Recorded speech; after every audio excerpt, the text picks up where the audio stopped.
ரெண்டுமே வருவார்.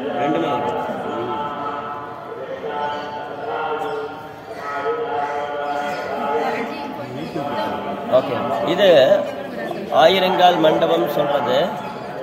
இங்க வந்து வருஷத்துல 2 முறை மூலவர் பிரவேசிப்பாருங்க. மூலவர் பிரவேசம்னா ரொம்ப பிரம்மாண்டமா இருக்கும். நம்மளுடைய ஒரு நாள் அப்படிங்கிறது 24 hours. அது மாதிரி தேவர்களுடைய கணக்குப்படி ஒரு வருஷம் ஒரு நாள். அந்த ஒரு வருஷத்துல 2 தவசம், அதாவது ஒன்று மார்னிங் அண்ட் ஈவினிங் இல்லையா? அப்போ அந்த மார்னிங் ஈவினிங் வந்து உத்தராயணம் ஜூன் மாசத்துல நடக்கிறது, தட்சிணாயனம் டிசம்பர் மாசத்துல. அப்போ அது ஒன்று திருமஞ்சன ஃபெஸ்டிவல் இப்போதான் முடிஞ்சது.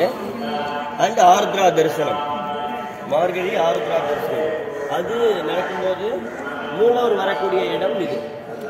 மூலவர் வந்து இப்போ வீட்டில் இருக்கார், அவருடைய கோல்டு ஹவுஸ்ல இருக்கார். இங்க வந்து இது தர்பார்.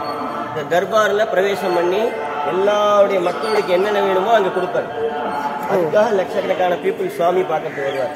அதுக்காகவே மக்கள் வந்து சுவாமி பார்க்கிற ஒரு அரண்மனை இது. ஸோ அதுதான் முக்கியம். ராஜசபைன்னு பேர். இது 1000 பில்லர் கொண்ட மண்டபம், 1000 கால் மண்டபம்.